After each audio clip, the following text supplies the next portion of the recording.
(99분) 극장골 아시안컵 미친 승부. 대한민국 사우디 꺾고 8강 진출. 플레이 분석.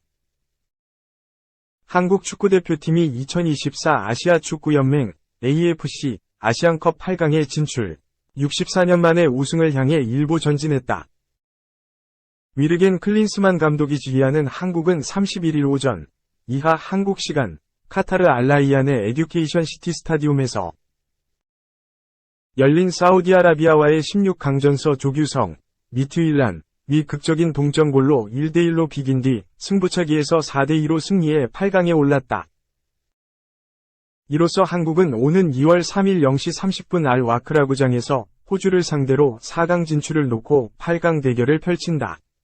64년 만에 우승까지 3승을 남겨두게 됐다. 이날 3사의 3카드를 꺼내든 한국은 손흥민, 토트넘을 원톱으로 좌우 날개의 정우영, 슈투트가르트, 과 이강인, 파리 생제르맹이 포진했다. 중원은 설영호, 울산, 황인범, 즈베즈다, 이재성, 마인츠, 김태환, 전북이 늘어섰고 김영권, 울산, 김민재, 위넨, 정승현, 울산, 3백의 골키퍼는 조현우, 울산가 선발로 나섰다. 경기 초반 양팀은 신중한 탐색전을 펼쳤다. 전반 18분께까지 중원에서 압박을 펼치며 기회를 엿보던 한국은 19분 황인범의 침투 패스로 손흥민이 왼쪽 측면을 돌파하며 활로를 뚫었고 21분에는 설영우가 역시 왼쪽을 돌파해 크로스를 올렸다. 이어 손흥민이 전반 26분과 30분 골지역 아크 오른쪽에서 연속 슛을 날렸지만 위력적이지 못해 모두 골키퍼에게 잡혔다. 이후 사우디아라비아가 전반 40분 왼쪽 코너킥 상황서 때린 두 차례의 슛이 골대를 모두 강타해 가슴을 쓸어내렸다. 한국은 후반 1분 만에 선제골을 내줬다. 킥오프 후 살렘 알다우사리가 길게 찔러준 공을 후반 교체 투입된 압둘라 라디프가 수비 뒷공간을 파고들어 골로 연결했다. 실점 후 한국은 후반 8분 정우영을 빼고 황희찬, 울버햄튼을 투입했다. 이어 19분에는 이재성과 정승현 대신 조규성과 박용욱, 아라인을 기용해 포백으로 수비를 전환했다. 그럼에도 이렇다 할 공격을 펼치지 못하던 한국은 후반 22분 라디프의 아크 오른쪽 슈팅이 골대를 살짝 벗어나 추가 실점 위기를 넘겼다. 답답한 흐름을 이어가던 한국은 후반 36분 황인범의 코너킥을 김민재가 헤딩슛으로 연결했으나 크로스바를 넘겼다. 후반 40분을 전후에 파상 공세를 펼쳤으나 황인범, 손흥민, 설영호의 슛이 잇따라 상대 골키퍼 선방에 막혔다. 한국은 후반 추가 시간 2분 이강인의 크로스를 조규성이 헤더로 연결했으나 골대를 맞고 나와 땅을 쳤다. 이어 추가 시간 5분 황희찬이 결정적인 득점 찬스를 맞았지만 이번에는 골대를 살짝 벗어났다. 벼랑 끝에서 불씨를 살린 것은 경기 종료 1분 전인 추가 시간 9분. 김태환의 왼발 크로스를 설영우가 헤딩으로 연결해줬고 문전서 조규성이 머리로 받아넣어 극적인 동점을 만들며 연장전으로 승부를 끌고 갔다. 연장 전반 7분 한국은 오른쪽 코너킥을 이강인이 찾고 이것을 김민재가 멋진 헤딩슛으로 연결했지만 골키퍼 선방에 무산됐다. 한국은 연장 전반 13분 황인범 대신 홍현석, 헨트를 기용했다. 연장 후반 1분 조규성의 슈팅이 골대를 벗어났고 9분 이강인이 골지역 왼쪽에서 날린 회심의 왼발슛은 골키퍼 선방에 걸렸다. 한국은 연장 후반 추가 시간 라디프에게 실점 위기를 맞았으나 조현우의 선방으로 모면했다. 이어진 승부차기에서 한국은 손흥민, 김영권, 조규성, 황희찬이 모두 킥을 성공시키고 골키퍼 조현우가 사우디아라비아 3, 4번 키커의 슈팅을 연속 막아내 극적인 승리를 거뒀다. 이날 승리의 수훈갑인 조규성은 교체 투입되면서 오늘은 무조건 골을 넣는다는 생각으로 경기에 임했다. 그 이후에도 득점 기회가 있었는데 넣지 못해 아쉽다 라며 앞으로도 더 좋은 경기를 펼쳐 우승할 수 있도록 끝까지 최선을 다하겠다고 밝혔다. 새벽 1시 사우디와 16강전 슈퍼컴퓨터가 예측한 한국 승리 확률은 한국 축구대표팀이 31일 새벽 1일 카타르 알라이안 에듀케이션 시티 스타디움에서 사우디아라비아와 아시아 축구연맹 AFC 아시안컵 16강전을 가진다. 1960년 우승 이후 64년 만에 정상을 노리는 한국의 토너먼트 경기다. 국제축구연맹 FIFA 랭킹에서는 한국이 23위로 56위인 사우디보다 앞선다. 하지만 양팀의 역대 전적은 18전 5승 8무 5패로 호각지세의 팽팽한 접전을 펼치고 있다. 사우디는 중동의 강호 로베르토 만치니 60 이탈리아 감독이 지난해 8월 지휘봉을 잡은 뒤로 탄탄한 수비력을 갖췄다.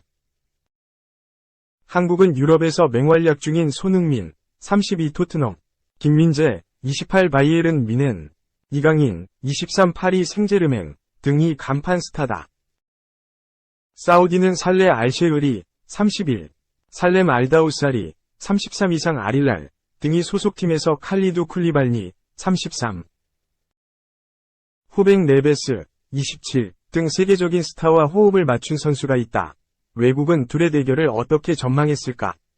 다수 매체는 한국의 신승을 점쳤다. 통계 전문 매체 옵타는 자체 슈퍼컴퓨터를 활용한 시뮬레이션으로 한국의 손을 들어줬다. 다만 한국의 승리 확률이 51.8%로 사우디 48.2%와 비등비등하다.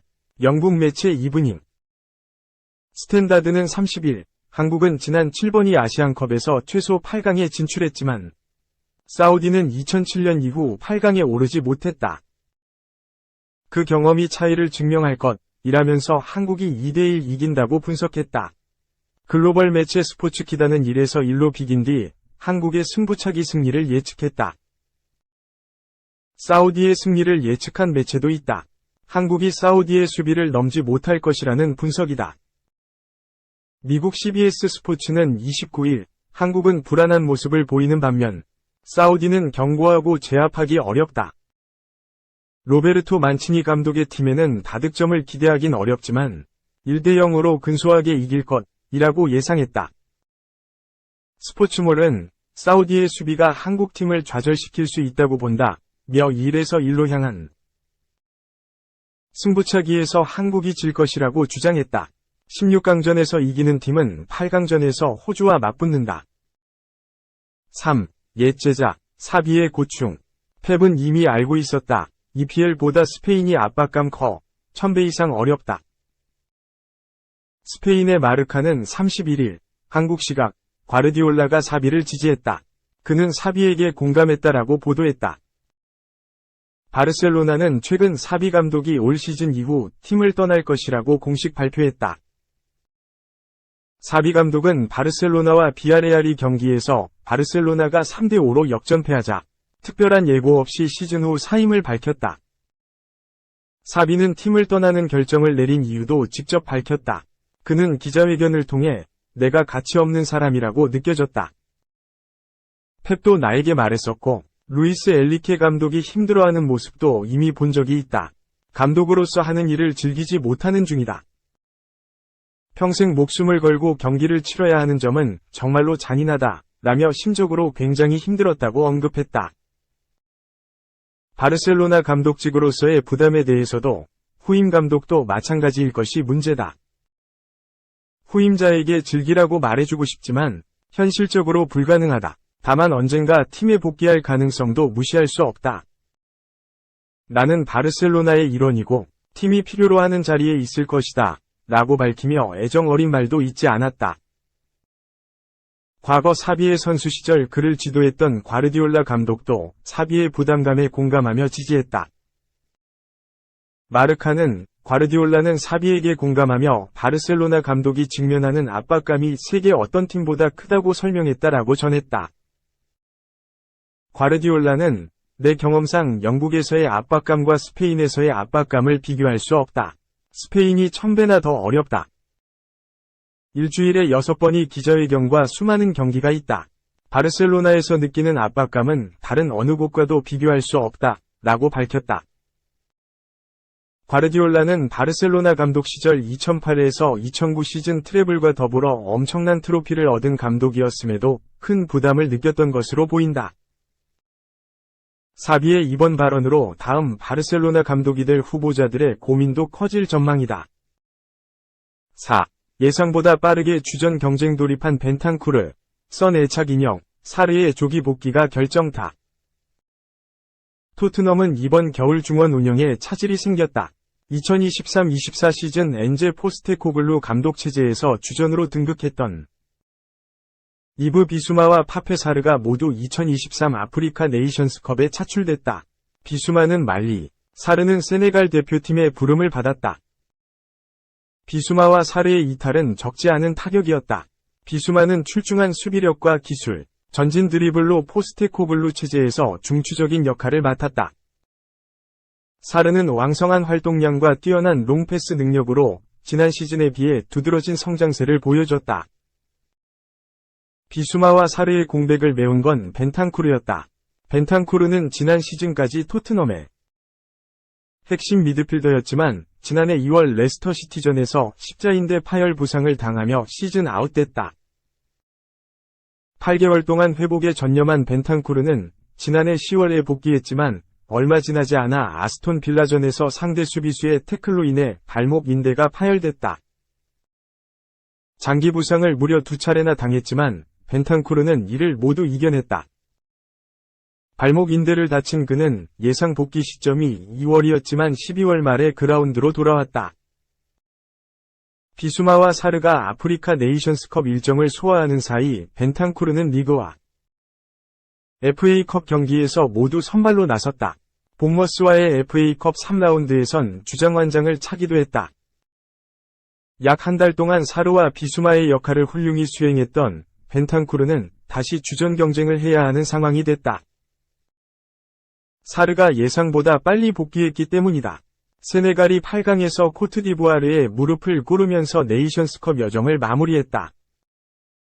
사르의 복귀로 벤탄쿠르는 자신의 자리를 장담할 수 없게 됐다. 여기에 비수마까지 돌아온다면 중원에서의 경쟁은 더욱 치열해질 수 있다. 다만 벤탄쿠르가 1월에 포스테코글루 감독의 눈도장을 사로잡았기에 결과는 끝까지 지켜봐야 한다.